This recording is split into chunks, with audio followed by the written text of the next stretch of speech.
Hi friends, welcome to our channel Ammi Chutney. இன்னைக்கு Friday ஸ்பெஷல்ல சின்ன வெங்காய வெந்தய குழம்பு எப்படி வைக்கிறதுன்னு பார்க்க போறோம். இந்த சின்ன வெங்காய வெந்தய குழம்பு செய்யறது ரொம்ப ஈஸியா இருக்கும். அதே டைம்ல சாப்பாட்டுல போட்டு சாப்பிடும்போது ரொம்பவே டேஸ்டா நல்லா இருக்கும். இப்போ இந்த சின்ன வெங்காய வெந்தய குழம்பு வைக்கிறதுக்கு 1 கப் அளவுக்கு சின்ன வெங்காயம் உரிச்சு வச்சுக்கலாம். 2 ஸ்பூன் அளவுக்கு வெந்தயம் எடுத்துக்கலாம்.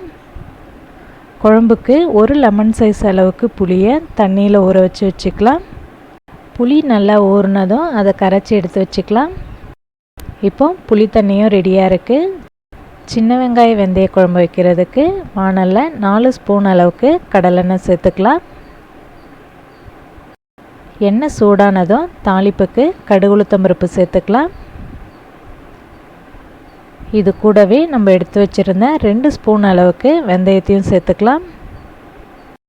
இந்த சின்ன வெங்காய வெந்தய குழம்புக்கு வெந்தயம் கொஞ்சம் அதிகமாக சேர்த்தா தான் குழம்பு நல்லா வாசமாக நல்லாயிருக்கும்.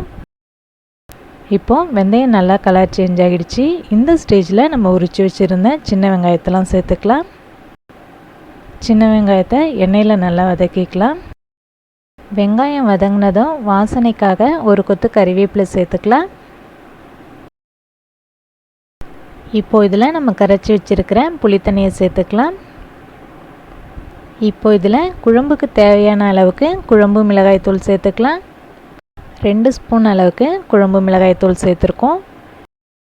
குழம்பு மிளகாய்த்தூள் இல்லைன்னா ரெகுலராக நம்ம யூஸ் பண்ணுற சாம்பார் பவுடர் கூட யூஸ் பண்ணிக்கலாம்.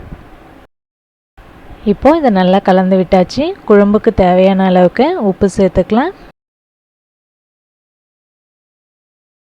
குழம்பு இது மாதிரி கொதிக்க ஆரம்பித்ததும் குழம்பை மூடி வச்சிடலாம். இப்போது ஃப்ளேமை மீடியமில் வச்சு 10லேருந்து 15 நிமிஷம் வரைக்கும் நல்லா கொதிக்க வச்சிடலாம். இப்போ பார்த்திங்கன்னா குழம்பு கொதித்து திக்காகிடுச்சு. சின்ன வெங்காயம் வெந்தய குழம்பு ஆல்மோஸ்ட் ரெடி ஆகிடுச்சு. கடைசியாக இறக்கிறதுக்கு முன்னாடி இந்த குழம்புக்கு 1 ஸ்பூன் அளவுக்கு வெல்லம் சேர்த்துக்கலாம். இந்த சின்ன வெங்காய வெந்தய குழம்புக்கு வெல்லம் சேர்த்தா தான் டேஸ்ட் பேலன்ஸ் பண்ணி நல்லாயிருக்கும். வெல்லம் சேர்த்ததும் நல்லா கலந்து விட்டு ஃப்ளேமை நல்லா குறைச்சிட்டு மூடி வச்சு ஒரு 5 நிமிஷம் கொதிக்க வச்சிடலாம். குழம்பு கொஞ்ச நேரம் ஸ்லோ ஃப்ளேமில் இருக்கட்டும்.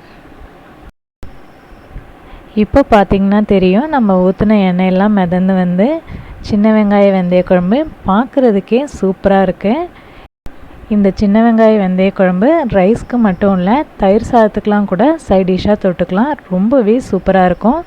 கண்டிப்பாக நீங்களும் இந்த சின்ன வெங்காய வெந்தய குழம்பை ட்ரை பண்ணி பார்த்துட்டு உங்களோட கமெண்ட்ஸ் எங்களுக்கு அனுப்புங்க. இந்த வெந்தய குழம்பு 2-3 நாள் வரைக்கும் கூட ஃப்ரிட்ஜில் ஸ்டோர் பண்ணி வச்சு யூஸ் பண்ணிக்கலாம். இந்த ஈஸியான சின்ன வெங்காய வெந்தய குழம்பு உங்கள் எல்லாருக்கும் பிடிச்சிருக்கும்னு நம்புகிறேன். இந்த வீடியோவை லைக் பண்ணுங்கள், உங்கள் ஃப்ரெண்ட்ஸ்க்கெலாம் ஷேர் பண்ணுங்கள். தேங்க்யூ.